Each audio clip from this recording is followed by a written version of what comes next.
Halo, besok ini kita sudah bersama dengan Pak Honggoro, Dirut dari Kereta Cepat Indonesia Cina. Terima kasih Bapak atas kehadiran di studio kita. Selamat pagi, Mas. Bapak, ini bisa dibilang merupakan mimpi bagi bangsa Indonesia yang terwujud, memiliki sarana transportasi yang mumpuni, begitu sejajar dengan negara-negara maju lainnya. Betul, memang kereta api cepat Jakarta-Bandung ini sudah tertuang dalam Rencana Induk Perkeretapian Nasional 2009 yang lalu. Konsepnya memang Jakarta-Surabaya. Jadi kami Di awal ya? Ya, Jakarta-Surabaya. Tapi kami memang merancang ini berhitungan visibility, ternyata lebih visible kalau melalui Bandung. Jadi Jakarta, Bandung, baru ke Surabaya nanti. Ini yang kita harapkan bisa merealisasikan program pemerintah dan juga pemerintah mendorong keikutsertaan swasta. Jadi kami ini menjalankan program pemerintah. Apalagi kereta api ini merupakan domain pemerintah. Nah, kami masuk dalam celah itu. Tidak ada APBD, tidak ada jaminan. Nah, Sepenuhnya benar-benar ditanggung oleh pihak investor. Betul, sebetulnya harus swasta. Nah, tetapi tentunya tetap ada rambu-rambu di mana ada kepastian hukum yang kita harapkan dari pemerintah. Sekalipun misalnya pendanaan juga akan keluar dari pihak BUMN, itu di luar pemerintah jatuhnya Pak ya, secara undang-undang. Di luar pemerintah, karena penunjukan di dalam Peraturan Presiden nomor 107 itu menugaskan ada 4 BUMN dengan komposisi modal-modal yang tertentu, ada Wijaya Karya dan lain-lain. Ya tentunya saham itu kan berasal dari modal yang ada dalam BUMN tersebut.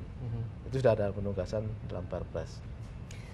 Terkait dengan rencana pemerintah, pembangunan infrastruktur di negeri ini, kalau Bapak bilang tadi, kalau pengamat atau studi transportasi menilai Bapak, mereka lebih melihat ke sisi urgensi.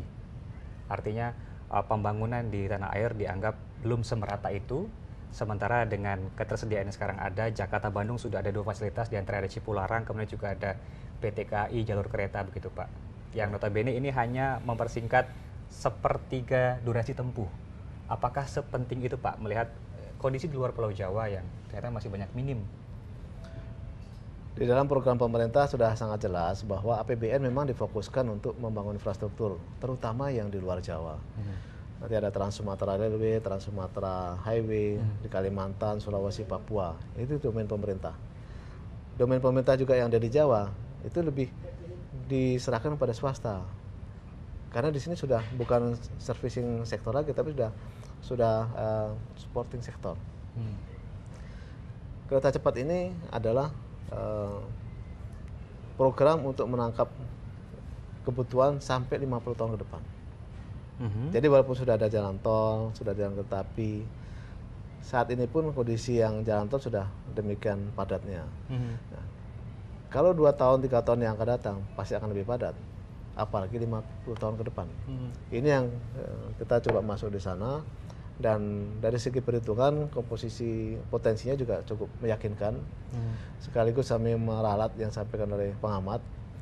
Di kereta cepat ini potensi penumpangnya bukan 61.000 per hari, tapi 28.000 penumpang per hari. 28.000 ya? Betul. Nah, ini berangkat dari mungkin ada yang berpindah dari moda transport yang existing dan mungkin ada tambahan-tambahan yang lain. Dan ini kita perhitungkan 2019 itu kurang lebih 28.000 per hari. Dan memang ada growth kurang lebih 2% per tahun.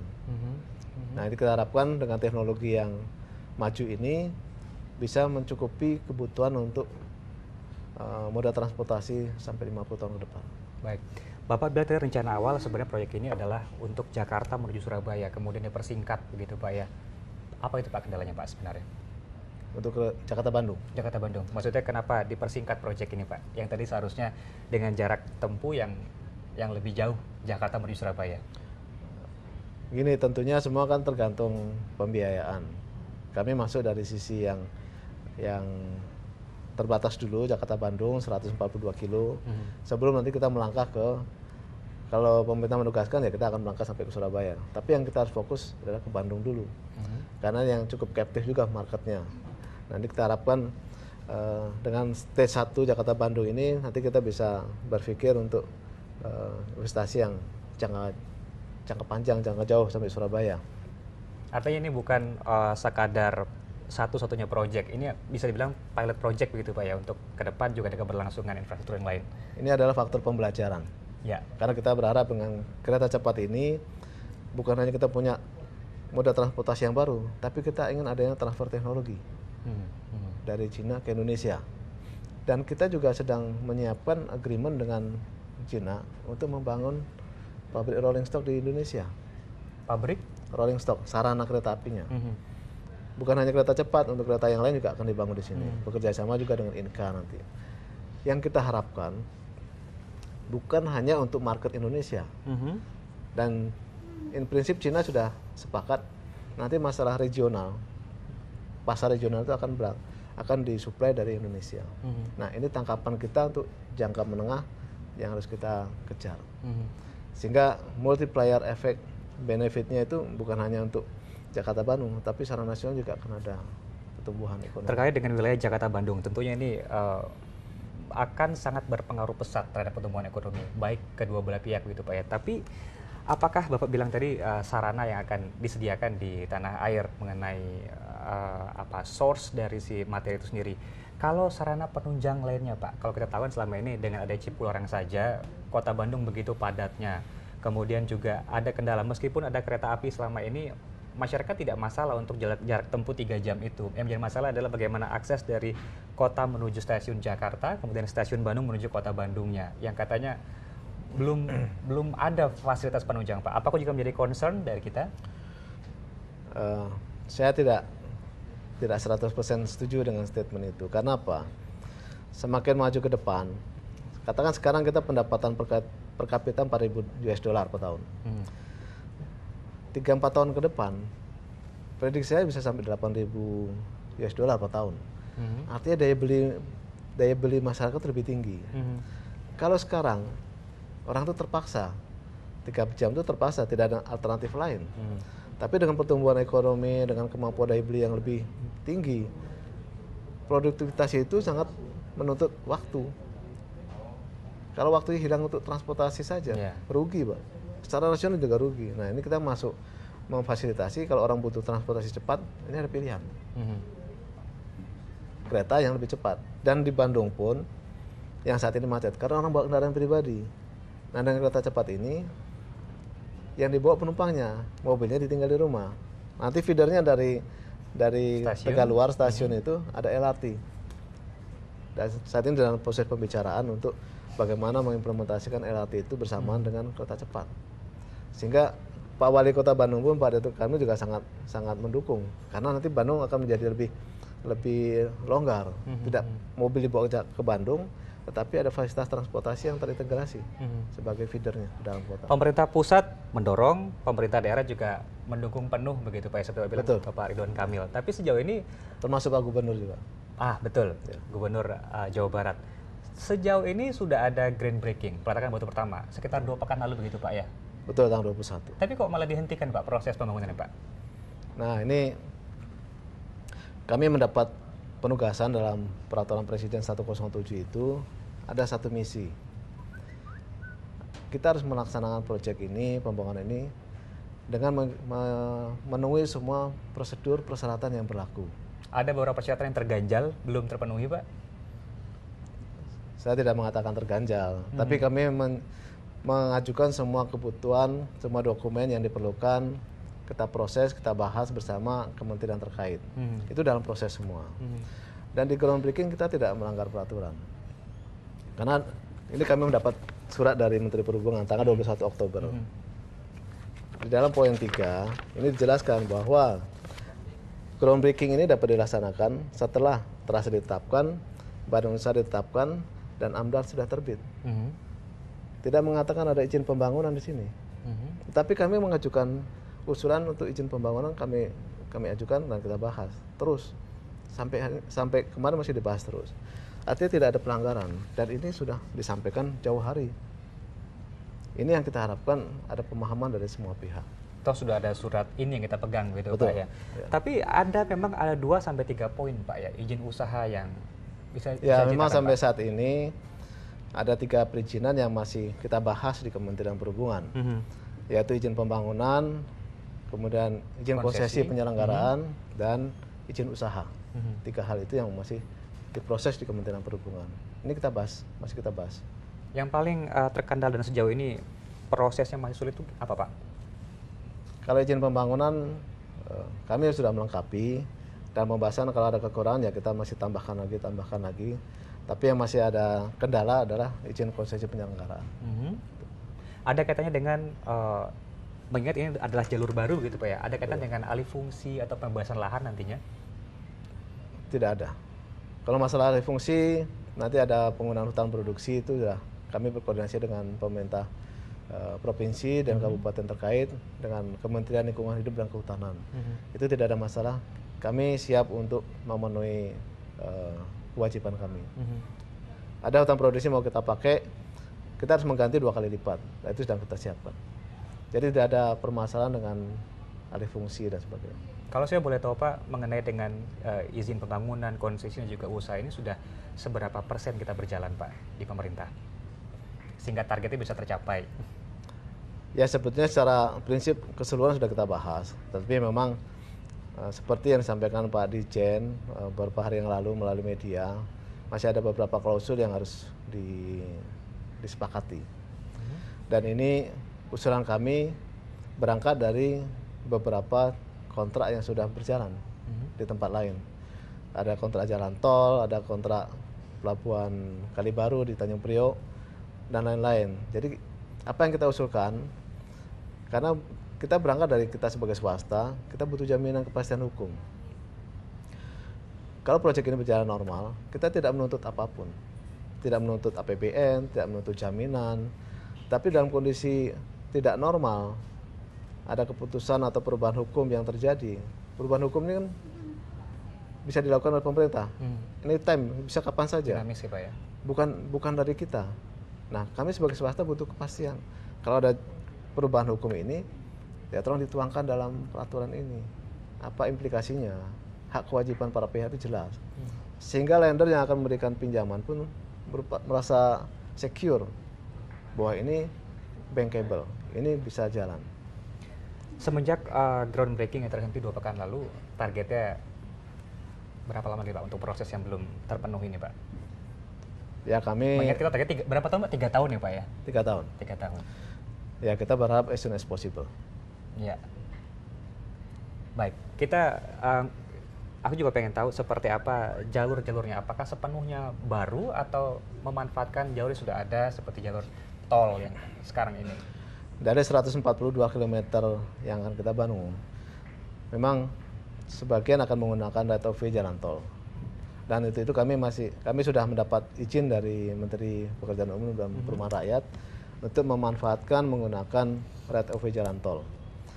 Tapi kami juga harus membebaskan tanah. Cukup banyak tanah harus kita bebaskan dengan dana kita sendiri.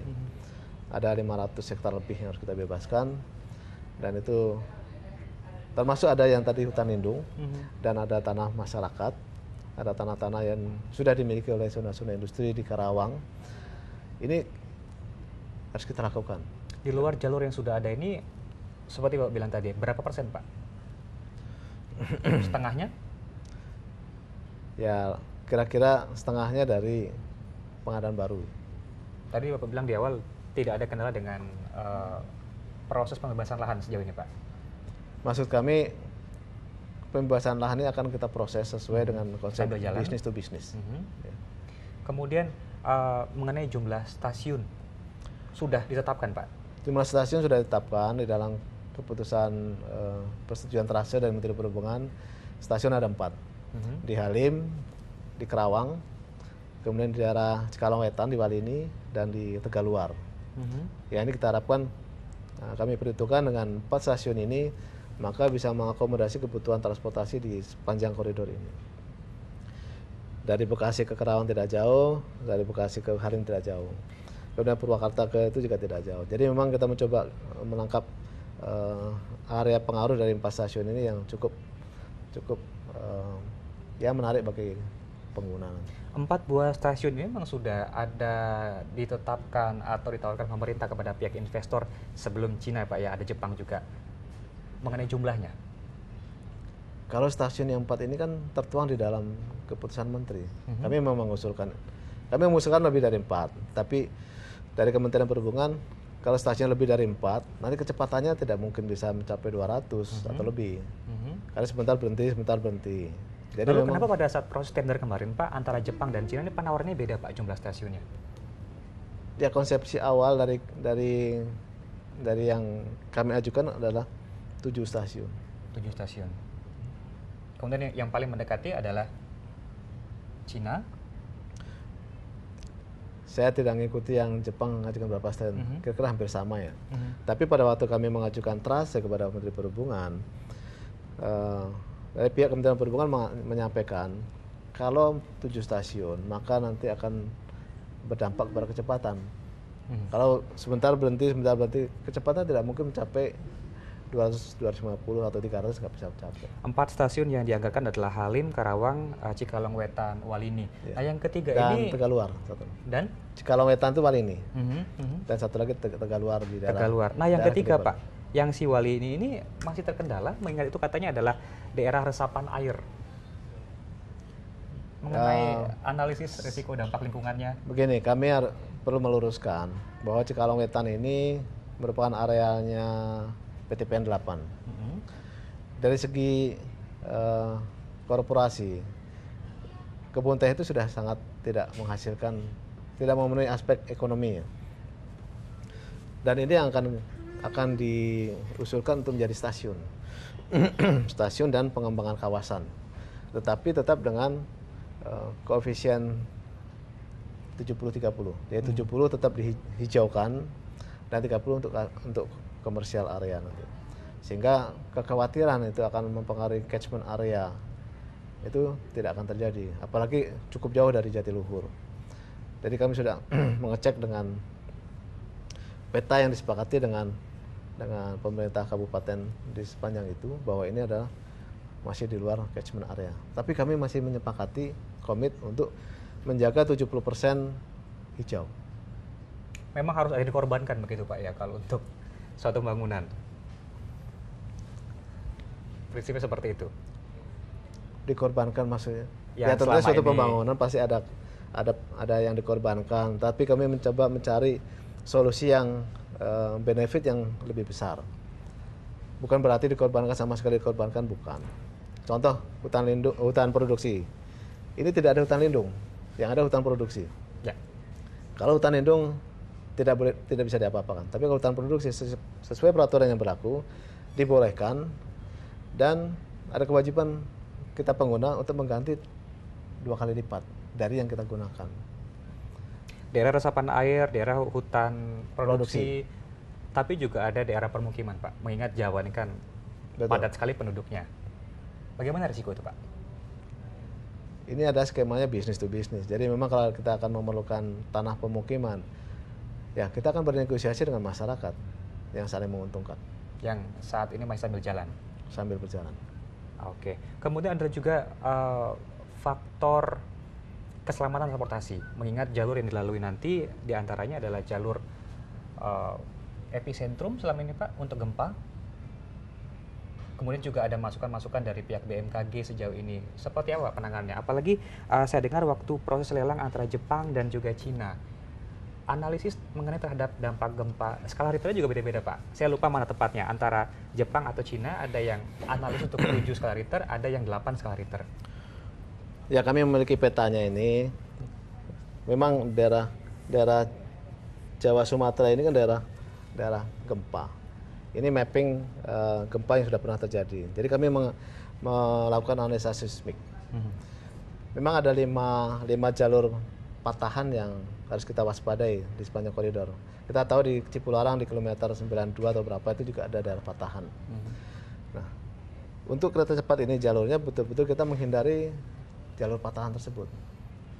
Dari 5 itu ada 3 yang sudah tidak aktif, aman. Ada 2 yang masih aktif. Kita menghindari itu. Itu satu. Yang kedua, kita akan menerapkan teknologi safety index level 4 tertinggi di dunia. Kita akan memasang banyak sensor untuk mendetek kalau terjadi pergerakan tanah, terjadi gempa dan sebagainya. Supaya ini bisa menjadi early warning system bagi pengoperasian kereta api. Wujud aplikasi nanti seperti apa si safety index level ini Pak? Apakah misalnya kereta secepat itu bisa berhenti mendadak? Ya berhenti dalam kategori safety ya. Ya. Tidak mungkin berhenti total Ya. 100% langsung kecelakaan kan nggak mungkin. Untuk menghindari si gempa tadi misalnya, Pak, ya? Ada prosedurnya, ada prosesnya. Ya pengereman, begitu ada warning, dia melakukan pengereman secara otomatis, tetapi tetap dalam kategori safety. Nah itu kita akan pasang banyak sensor di sepanjang track. Sepanjang jalur-jalur yang memang diidentifikasi ada potensi pergerakan, kita pasang sensor juga. Ada yang melalui jalur fisik kabel, ada yang harus melalui satelit. Jadi memang ini kita sudah siapkan skenario-nya. Sedikit lagi nih Pak, mengenai jarak dari menghindari titik gempa bahaya tadi Pak, sudah dianalisis dari Pak ya, untuk risikonya sudah aman si 2 patahan ini Pak? Sudah Sudah Jadi aman. rancangan kami ini sudah dijauhkan dari potensi terjadinya dampak terhadap patahan. Terjawablah begitu Pak ya, ada pergerakan ketakutan dari tanah, BMKG. ya. Kemudian kalau untuk mengacu pada Bapak bilang tadi, minimalisir jumlah stasiun terkait dengan kecepatan moda transportasi ini Pak. Ya. Dengan kontur yang begitu fluktuatif, ada beberapa jalur yang katanya menanjak begitu Pak ya. Sementara kecepatan kereta stabil atau seperti apa sebetulnya Pak? Dari 142 km yang akan dibangun, 71 km separohnya itu adalah elevated atau jembatan. Kemudian 16 km terowongan tanah. Dan sisanya hampir 60 km itu adalah at grade embankment. Tapi tetap dengan pagar pembatas yang aman. Kemampuan kereta ini adalah bisa menanjak sampai 3% atau 30 per mil. Sehingga dengan kemampuan itu kita bisa mencapai ketinggian Bandung yang plus 700 dengan aman. Tentu kecepatannya akan kita sesuaikan. Kadang kita bisa 200, tapi rancangan desain kita sampai 350. Operasionalnya bisa diatur 200, 250, apa 300. Secara teknis sudah semumpuni itu Pak ya. Ya. Baik, bicara soal sektor lain nih Pak, ekonomi, untuk return of investment-nya seperti apa Pak ke depan? Dengan potensi yang kita prediksikan 28.000 penumpang per hari, dengan growth 2% per tahun, maka return on investment-nya ini, kalau tidak terjadi cost of run yang major, maka bisa 40 tahun. Kalau tidak ada something wrong di perjalanan ya. Kalau something wrong itu karena kita tidak nuntut apa-apa. Tapi kalau something wrong ini karena pemerintah memutus, katakan contoh memutus konsesi ini, jaminan kita apa? Kita butuh kepastian hukum. Angka financial internal rate of return-nya di angka 6,2%. After tax kurang-kurang di 5,3-5,4%. Artinya cukup bisa diterima. Sedangkan economic internal rate of return-nya (EIR-nya) ada di 12%. Standar Indonesia kan kira-kira keamanan rusnya di angka 10%, jadi masih 2% di atas standar yang berlaku di Indonesia. Artinya dari sisi ekonomi itu masih cukup layak. Oke, kalau dari sisi keterlibatan rakyat Indonesia sendiri, ini dapat menyerap tenaga kerja mungkin berapa banyak gitu Pak? Dalam perhitungan kami, walaupun kereta cepat ini high tech, tapi tentunya untuk membangun prasarana-sarana yang high tech ini, contoh untuk membangun fondasi, land clearing dan sebagainya, kita masih membutuhkan tenaga kerja yang konvensional. Perhitungan kami selama 3 tahun akan menggunakan 39.000 tenaga kerja, dan kita harapkan dari lokal. Kita mensyaratkan tidak ada tenaga kerja kasar yang dibawa dari Cina ke sini. Dan mahal juga mungkin Pak? Ya, mungkin mahal. Kalau expert, oke lah. Expert yang kita belum ada, oke bisa dari Cina. Tetapi kita punya program pelatihan, program pendidikan agar Indonesia juga dalam 3 tahun ini mampu untuk menyerap teknologi ini. Sehingga kita ke depan bisa olah kita sendiri. Berapa persen Pak sang profesional yang terlibat ini dari negara kita dibandingkan dengan si investor Cina Pak? Cukup banyak? Kita akan berusaha semaksimal mungkin karena kita tidak terbatas saja pada 4 BUMN. Kita akan mencoba menarik dari kalangan-kalangan yang di luar 4 BUMN itu. Bisa swasta, bisa dari BUMN yang lain, supaya ini bisa sama-sama kita sinergi membangun untuk NKRI ini. Baik, bicara nanti jadinya 3 tahun ke depan Pak ya, bagaimana dengan ada klasifikasi kelas penumpang nanti untuk biaya Pak? Biaya kalau tarif kita average-nya 28.000 penumpang per hari itu average-nya 200.000. 200.000? Perhitungan kami saat ini ya. Ini kan antara 15-18 dolar, kita ambil tengah-tengahnya yang moderat 16 dolar lah. Jadi 16 dolar itu kalau dengan kurs sekarang kira-kira di 200.000. Ini 3 tahun yang akan datang. Dan ini namanya average. Tetapi nanti di dalam pelaksanaan operasionalnya, nanti akan ada yang kelas ekonomi, ada yang kelas yang bisnis. Fasilitasnya pasti beda, kenyamanan pasti beda. Ya untuk orang-orang yang butuh privacy dan sebagainya bisa milih yang bisnis. Ya saya belum tahu tarifnya, tapi average di angka 16 dolar atau 200.000. Oke, ini kan angin segar sekali gitu Pak bagi masyarakat Indonesia. Kira-kira yang paling bawah tarif dasarnya, ya kurang lebih untuk 3 tahun ke depan berapa sekitar Pak? Yang kami sampaikan tadi 16 dolar tadi kan average ya. Itu berangkat dari bottomnya itu di 15 dolar, nanti topnya di 18 dolar. Ya kalau kira-kira di 15 dolar ya bisa saja terjadi. Atau mungkin bisa, Pak, ya? Atau bisa lebih kurang dari itu. Kalau di bawah atau di setengah dari angka average. Kalau penumpangnya lebih banyak ya mungkin bisa turun dari itu. Satu lagi yang kita harus kejar juga adalah pengembangan kawasan. Pengembangan kawasan ini akan mensubstitusi revenue yang kita dapat dari tiket. Kalau hanya dari tiket saja, ini panjang sekali returnnya. Nah kita berharap dengan ada substitusi dari kawasan, pertumbuhan ekonomi di kawasan perkotaan yang akan kita bangun, ini bisa mensubstitusi. Kalau ini bisa terjadi, maka itu bisa memperpendek ROI-nya, return of investment. Baik, saya rasa cukup Pak. Kira-kira ada lagi Pak mungkin yang harapan dari segi perizinan yang masih terganjal hingga saat ini Pak? Yang pertama, kita berharap penyelenggaraan perkereta apian sebetulnya merupakan domainnya pemerintah. Tapi di sini kami sebagai swasta ditugaskan untuk melaksanakan itu.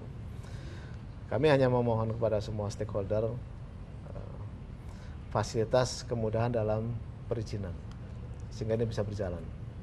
Kami hanya memohon kepastian hukum agar swasta ini bisa berjalan.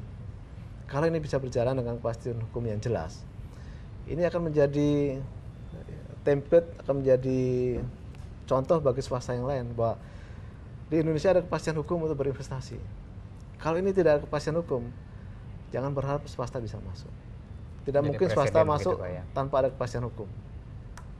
Ya mudah-mudahan dengan adanya kemudahan fasilitas perizinan, kepastian hukum, Indonesia bisa lebih maju. Baik, terima kasih Pak Anggoro atas waktunya dan ketersediaannya hadir di sini kami. Ya. Semoga sukses semuanya Pak rencananya. Terima kasih.